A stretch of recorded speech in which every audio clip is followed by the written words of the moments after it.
Ce week-end, la Formule 1 se rend au Hungaroring pour le Grand Prix de Hongrie pour la 39e fois de l'histoire en Formule 1. Et aujourd'hui, on va revenir sur 5 faits marquants ou 5 faits à savoir sur l'histoire de ce circuit et de ce Grand Prix. Malgré le fait que ce soit pas forcément le circuit où on ait le plus d'action en piste dû au circuit très sinueux et très rapide, vous allez voir qu'il y a quand même de très belles histoires dans ce Grand Prix. Il y a énormément d'anecdotes à savoir sur l'histoire de ce GP.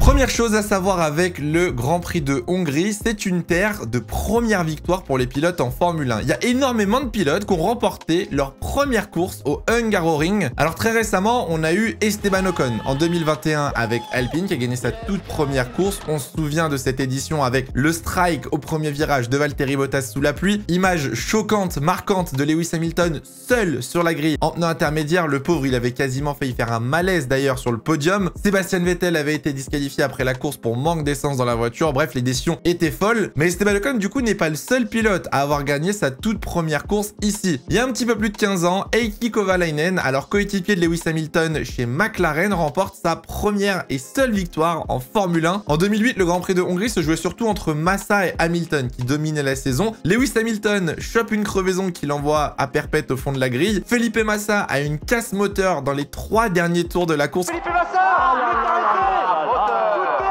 Kovalainen vainqueur. Ce qui va probablement d'ailleurs lui coûter le titre à la fin de saison 2008. 2 ans plus tôt, on avait eu la première victoire de Jenson Button avec Honda lors d'une course assez folle et ça on en reparle dans quelques minutes. Et si on continue à remonter, on retrouve la première victoire de Fernando Alonso en 2003 avec une course exceptionnelle où il termine devant Kimi Raikkonen et Juan Pablo Montoya. Il avait mis un tour à Schumacher ce jour-là. Si on remonte en 1993, la première victoire à l'époque de Damon Hill avec sa Williams, il était coéquipier d'Alain Prost. D'ailleurs, Alain Prost qui partait en pole position ce jour-là avait calé lors du tour de formation et avait eu beaucoup de problèmes pendant la course vu qu'il avait terminé à 7 tours de Damon Hill. Damon avait gagné ce jour-là avec plus d'1 minute d'avance sur Riccardo Patrese et Gerhard Berger et les 2 McLaren de Senna et Andretti avaient abandonné. Bref, vous l'avez compris, ce GP est réputé du coup pour les premières victoires et il y en a un actuellement sur la grille qui est toujours à la recherche de cette première victoire, c'est Oscar Piastri. Au vu des performances de la McLaren récemment, on peut se poser la question, est-ce que Oscar Piastri pourrait encore une fois écrire l'histoire du Grand Prix de Hongrie et remporter sa première course de Formule 1 ce week-end?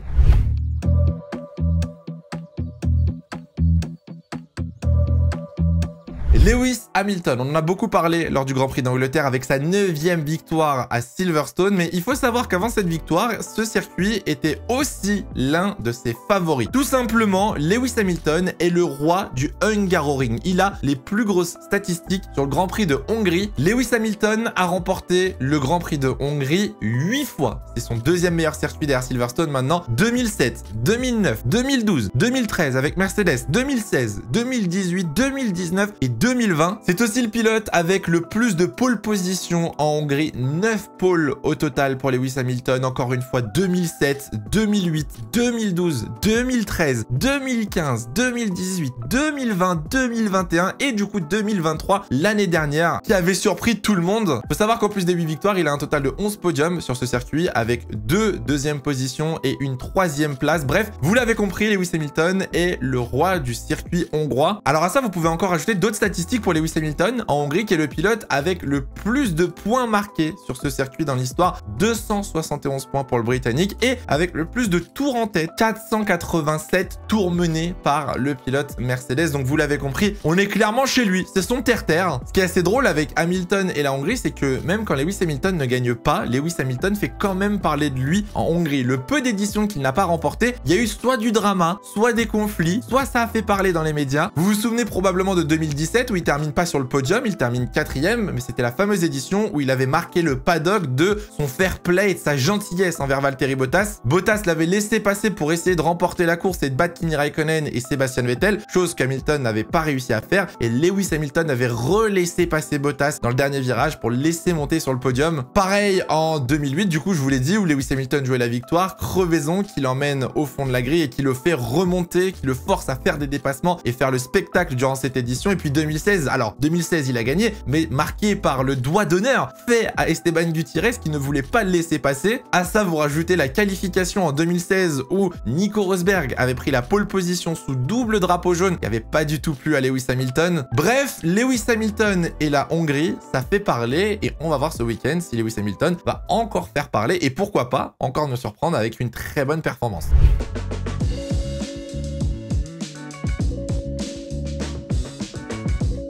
Bon là on va parler un petit peu plus d'histoire et un petit peu de politique avec la Hongrie qui est donc au calendrier depuis 1986. Le circuit que vous connaissez aujourd'hui est en Formule 1 depuis 2003 mais on a eu d'autres versions par le passé et il faut savoir qu'on a toujours été au Hungaroring pour les Grands Prix de Hongrie en Formule 1. Il faut savoir qu'en 1986 lors du premier Grand Prix de Hongrie en Formule 1 c'est un événement marquant vu que c'est le premier événement sportif qui a lieu au-delà du rideau de fer. Un petit peu de contexte, à l'époque on est donc pendant la guerre froide, l'Europe est séparée en deux parties, l'Europe de l'Est et l'Europe de l'Ouest. Et cette course de Formule 1 va être un tournant aussi bien dans l'aspect politique et historique du pays que dans l'aspect sportif européen, vu que suite à ce Grand Prix, va s'en découdre énormément de modifications, que ce soit en Hongrie ou en Europe, sur tout ce qui va se passer sur le plan sportif et politique. Bon, au-delà de l'aspect politique et historique, la course en elle-même aussi est ultra intéressante. Elle avait été marquée par un dépassement ultra connu de Nelson Piquet sur Ayrton Senna. À cette époque, Ayrton Senna est encore chez Lotus. Nelson Piquet de son côté, lui, est chez Williams. Il faut savoir que sur cette édition, c'est Ayrton Senna qui va prendre la pole position avec sa Lotus devant Piquet, Prost et Mansell. Au départ, très bon départ de Mansell qui va passer sur Prost puis Piquet, mais Ayrton Senna va s'envoler. Et au fur et à mesure de la course et de la stratégie, Nelson Piquet va revenir sur Ayrton Senna et faire ce dépassement en drift au virage 1 qui va donc offrir la victoire à Nelson Piquet et à Williams. Pour vous rendre compte un petit peu de l'état du sport à l'époque, il faut savoir que Piquet et Senna sont les deux seuls pilotes à finir dans le même tour. Le troisième, c'est Mansell, il finit à un tour. Alain Prost et Keke Rosberg avaient abandonné sur cette course. Donc autant vous dire qu'à l'époque, la Formule 1, peut-être qu'on avait des belles batailles, mais par contre les courses, c'était vraiment une autre histoire. Depuis, la Formule 1 est toujours allée en Hongrie. C'est un GP un petit peu historique et en général qui marque l'arrivée de l'été, ce qu'on appelle le Summer Break. Et autant vous dire qu'avec cette première édition, je pense que ça a plu à quasiment tous les Hongrois.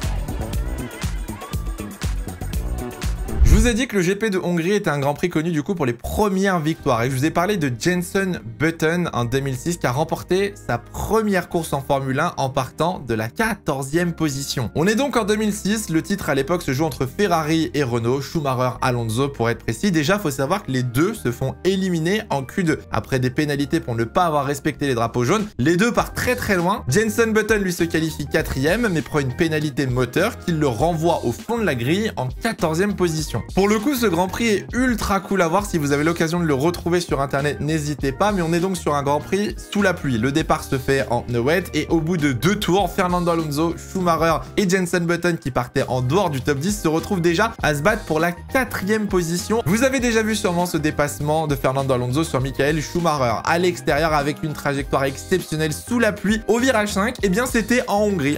Regardez l'extérieur encore ici.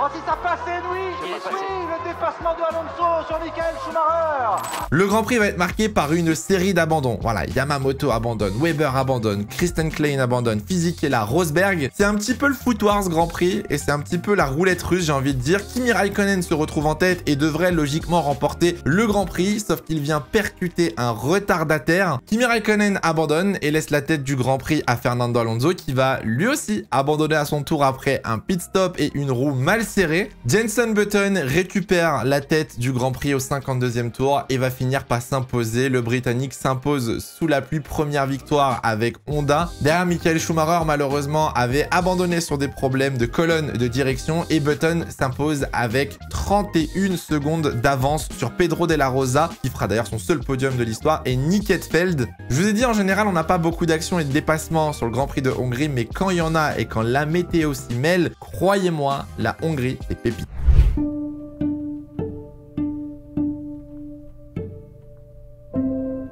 On va finir cette vidéo avec une anecdote que vous devez connaître, alors que vous ne connaissez peut-être pas encore, mais qui serait bien de savoir, c'est l'accident de Felipe Massa en 2009. On est donc durant la saison 2009, la saison se joue entre Brown et Red Bull, c'est une saison un peu particulière avec une nouvelle réglementation. En pleine séance de qualification en Q2, Felipe Massa va tirer tout droit et venir percuter le mur de pneus au virage 4. Incompréhension totale, sur la caméra embarquée, Felipe Massa semble tirer tout droit en accélérant sur l'accélérateur et le frein en même temps et ne semble pas être au contrôle de sa voiture. Après plusieurs replays et analyses, on se rend compte qu'en fait Felipe Massa est inconscient parce qu'il a été percuté par un objet en pleine tête. Il s'agit d'un ressort de la Brown GP de Rubens Barrichello, une pièce qui pèse à peu près 1 kg et que Felipe Massa va venir percuter à 250 km/h. Alors l'impact est ultra violent à cette vitesse et avec un objet pareil, le casque bien évidemment est détruit, il vient percuter la visière, trauma crânien pour le pilote brésilien,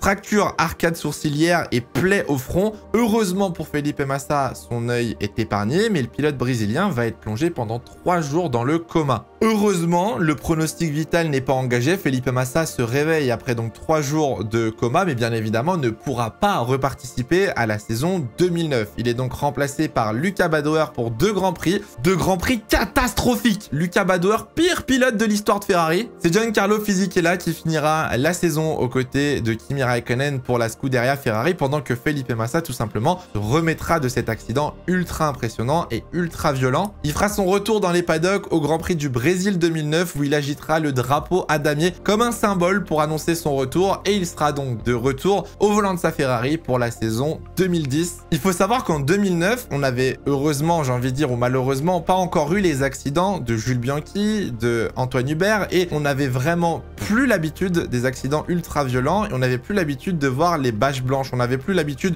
de voir les ambulances, les médecins et l'hélicoptère emmener des pilotes à l'hôpital, même si quelques jours plus tôt, en Formule 2, alors à pas confondre avec la F2 d'aujourd'hui, c'était vraiment une autre catégorie en Angleterre, Henry Surtees était décédé justement en ayant percuté un pneu qui s'était décroché d'une voiture devant lui, mort sur le coup. Autant vous dire, quand on voit l'accident de Felipe Massa et dans l'ambiance qui règne un petit peu dans le sport automobile, on se dit ok, là ça sent pas très bon. Suite à cet accident, beaucoup de questions de sécurité commencent à être évoquées sur les pilotes. Alors on parle pas de halo, hein. En 2009 il n'y a même pas l'idée encore du halo, on pense à des grilles comme les joueurs de football américains, on imagine des choses autour de la tête ou du casque. Les casques à cette période ont donc été renforcés, tous les fabricants doivent utiliser les mêmes matériaux et respecter le même cahier des charges. Le casque en lui-même est beaucoup plus solide, on réduit la taille de la visière et surtout on installe une sorte de protection au-dessus de la visière que vous pouvez toujours retrouver sur les casques des pilotes de sport automobile. Pour ceux qui s'en souviennent, moi c'est le cas, mais cet accident m'avait vraiment traumatisé. Je me souviens exactement de où j'étais, qu'est-ce que je faisais, comment j'étais, parce que j'avais eu extrêmement peur. Les images étaient extrêmement impressionnantes. Et encore une fois, malheureusement, en sport automobile, on attend qu'on ait un drame, on attend d'avoir des accidents pour trouver des solutions sur la sécurité, même si aujourd'hui la FIA pousse d'année en année la sécurité et améliore chaque saison les voitures, les équipements. Malheureusement, on peut pas toujours éviter les drames. Voilà, on a fait le tour un petit peu de ce Grand Prix de Hongrie. Je vous ai donné quelques petites anecdotes, quelques petites histoires à savoir, à ressortir dans des discussions entre fans de Formule 1. Si jamais vous ne les connaissiez pas, c'est gratuit. Si jamais vous les connaissiez, j'espère que ça vous avait fait plaisir de les redécouvrir. Si la vidéo vous a plu, n'hésitez pas à mettre un j'aime et à la partager. Et puis maintenant, il n'y a plus qu'à voir ce que le Grand Prix de Hongrie nous réserve ce week-end. Merci à tous d'avoir regardé. En attendant, faites attention à vous et prenez soin de vous, c'est le plus important. Ciao, ciao.